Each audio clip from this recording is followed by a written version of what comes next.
I'm Julieann Hartman, and welcome to Heart to Heart. Now, today I have a very special guest on my show. This is Mrs. Sabrina Burns, and you might be wondering where you've heard that name before, the last name Burns. Well, this is Pastor Burns' wife. Yes.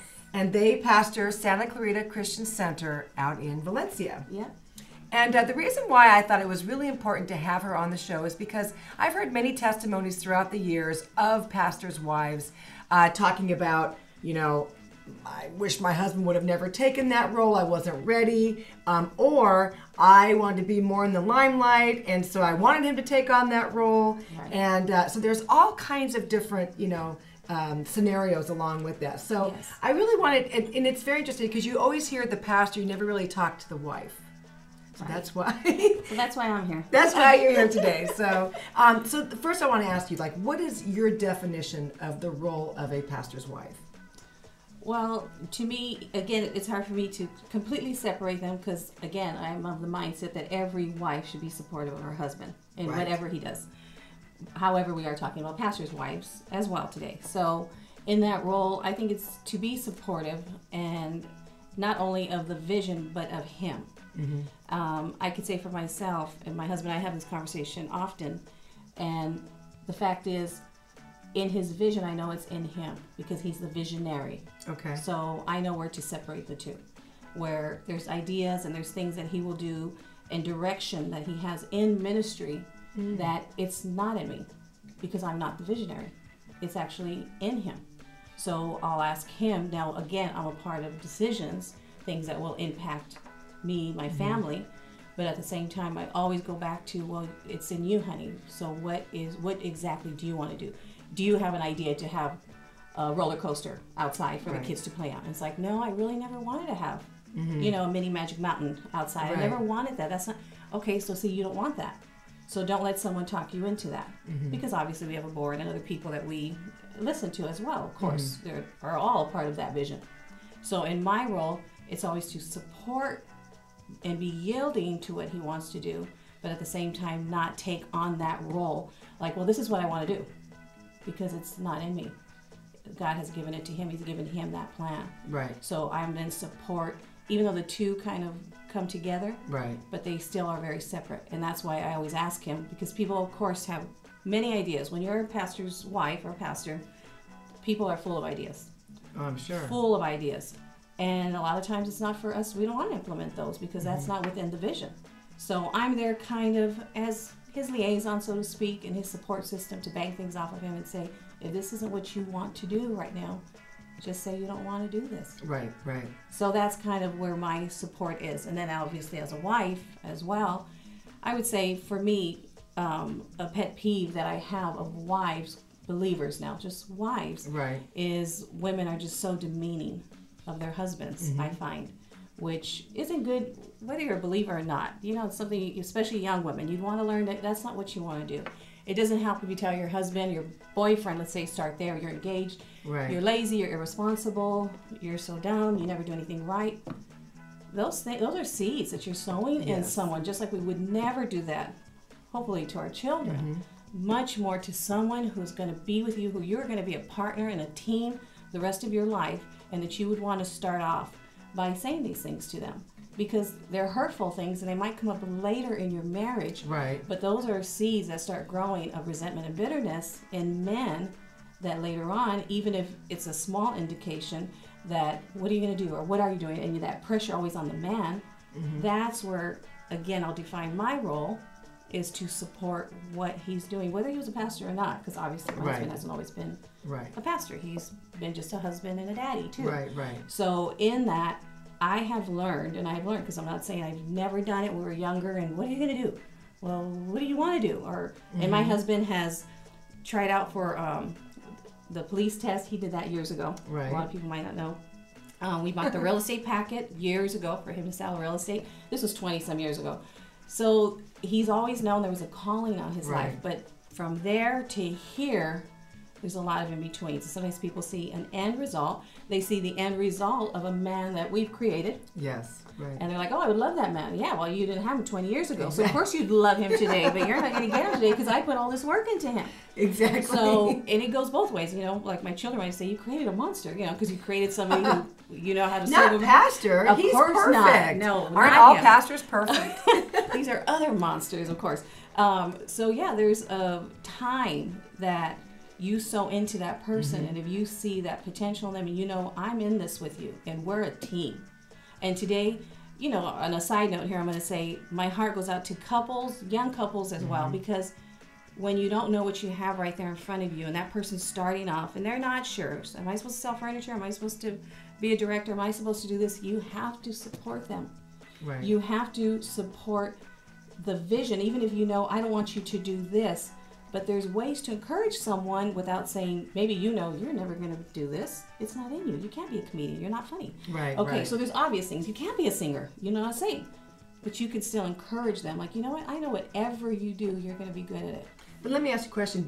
Was this something that was taught to you as a child? I mean, did you see this in your mother? You know, I did. My mom was a very, and I just hate just sometimes using just the word submissive, because I don't see it as subservient. Right. I do not, because I know when you truly love someone and they know you have their best interest at heart, you're going to have a great marriage. You're going to have a great team when they know I can trust you. And you're not trying to lead me off the road here. So, yes, my mom was that way. I will say that she was a very submissive wife. And, again, she married at a time where, and then being Hispanic as well. See, that's another thing, because I've also seen that flip side where Hispanics in our culture, so to speak, you do have it where the women are extremely subservient, whether they're believers or not. Right, right. It's kind of like the men are first, the men get fed, the men are taken care of, and who cares about the women? So obviously, I mean, I didn't really see that, but however, I'll say for myself, I'm a little more Americanized, and it's reciprocated. Right. The relationship is reciprocated. We're supposed to love one another. We're supposed to be submitting to one another. It's not just one-sided. Well, you know, and that's a problem sometimes with divorce. And I'm not saying anything about anybody getting a divorce, because everybody has their own reasons. But when you're being raised just by the mom, and what happens is the mom is the breadwinner, she's the mother, she's the father, she's everything. Now what's happened is you go to try to have your relationship with a husband, and you're like not understanding that where the man role is coming into your life, because you're like, no, I do this, you know, I do this by myself. I can support myself. I can do all this. I can raise the kids. So that's what's happening. I mean, I think in our society that, like, what do you need a husband for? Exactly. You know? Yeah, they're becoming obsolete. They are. They are. Or they're just a sperm donor. That's right. You know, it's very true. But I thank God though that there are women like you around that are, you know, that have an ability now to help your husband pastor the church. I know that you're not a pastor, but still your voice is heard. Yes. That where you can teach the younger people and the people that are, you know, the kids that are just dating. I say kids, they could be in their 20s. Yes. But let me ask you a question. I'm going to get to a little bit of more meat of it now. Okay. So what happens when pastor is your pastor, but he's also your husband? And how do you do that? Like, you know, because I know there's going to be times where you're irritated with him. Yes. Right. So you're like, but he's also your pastor, and you have to hold him up. Yeah. How do you do that? Well, again, like I said, as a wife, I have learned where to hold him in high esteem. Right. And yet we have many conversations, whether it's in our car, or the garage, or in our room, where you can still have those conversations and get to the meat and potato of things, so to speak, and say, you know, I am not happy this happened, or I am not behind this decision. That's going to happen again in any marriage. Right. And I have done that with my husband. Like I said, going back to, do you want to do this right now? Is it in you to write a movie? It's like, I don't want to write a movie. Well, just because everybody's telling you to do that, you don't want to. So why would you do it? Yeah. And then there's other things that are, like I said, they're going to impact our family. Major, maybe financial decisions with the ministry. And I have to, again, because that vision is in him, but I have to say, what do you really feel about this? And then I call it things that I'm really willing to go to bat for. Those are the things I'm really willing to kind of fight it out over, so to speak. Not fight physically, but those are the things that I'm going to go to bat on this. I'm not behind it, and I'm going to bring it to his attention. but there is still always a respect in how you can do that. Right. So it doesn't mean that in being submitting to your husband that you can't have a voice and you cannot have an opinion. Right. And I'm just thinking of, I heard this just recently, and people you'll hear like, we never argue, we never disagree. And I do believe people who say that. I know it's like, no, that's not true, but I do believe that. And it's because you have not become an individual. You don't have an opinion. Right. Because I've known couples who will just, that's their badge of honor. We never disagree, then you have not really gone to bat on anything that I don't feel the same way. You're there, she's a doormat. Yes, exactly. There's no doormats in this. That's another way to put her. She's a doormat. But there's things, like I said, I'm willing to go to bat for and say, I think this is not a good decision. But I said my piece. Yeah. And that's how I feel. And then it's on him. And not to say afterwards, like, I told you we shouldn't have done that. Right. I told you we should have. See what happened? I'm not saying to do it for that reason either. But just where your husband knows, I'm really not in agreement with this. I don't feel good about it. I always heard Dr. Price, Yes. his wife, Dr. Betty, Yes. would say, well, I just let the Lord take care of it. I let the Lord speak to him. If I can't get to him, we'll let the Lord speak to him. But I want to ask you really quick, because we're really kind of getting short here on time. What happened when he came to you and said, honey, I've got a call in my life. I need to be a pastor of a church. Right. What was your first response? I knew for years he wanted to. Okay. And as you know, we both came from the same church, our former pastor. And he had a son at that time who obviously is now pastoring. But he was a teenager then. And I would always tell my husband, I know we're here to serve him. Just giving you a timeline of knowing we're going to be here for a long time. Right. I don't want to go have our own church. So he would, on occasion, bring it up. And, I know it's in me for us to have our own church. And I always knew that. I knew that prior to marrying him. Mm-hmm. So timing again. And him respecting my opinion. Mm-hmm. Timing was not right. And I knew we were there for that time to serve where we were at. Mm-hmm. And we learned a lot there, so I knew we were supposed to be there. But I just wasn't ready. And I don't know, just something changed. I can't really tell you exactly what, but I'll say within a year, about obviously 6-7 years ago, I told him I'm ready. I am ready. My father also was a pastor, so you know that. So I kind of know what entailed and what came with being in a pastor's family and living in a glass house, so to speak. I knew that already. Yeah. So that's one of the reasons probably that I was knowing we are going to do it eventually, but just not yet. So when I came to terms with it, I just told him, yeah, I'm ready. And knowing going into this, what would come with it, the ups and downs that would come with it, the dealing with people, how that is, and my family, them coming along and what it would do to them. But I knew we had that strong catalyst, and we have that dynamic. And our family is so strong that we're gonna get through this.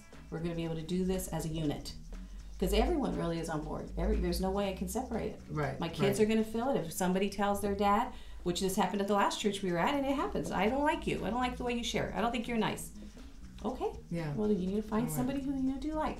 But I don't even take those things personal. Right. There are going to be people who hear him and you don't like him. Right. You don't prefer him, and that's fine. That's why there's so many churches out there to choose from. Exactly.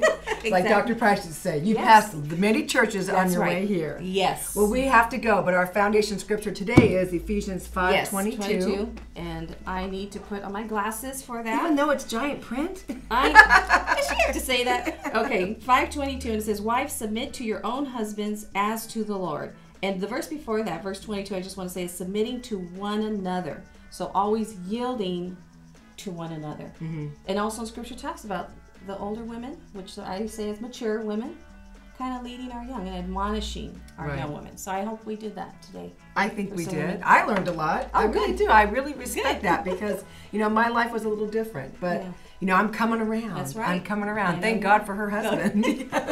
Yes, that he's helped me come around. Exactly. Well, thank you so much for joining us. From my heart to yours, this is Julieann Hartman and Sabrina Burns, and we will see you soon. Thanks for joining us.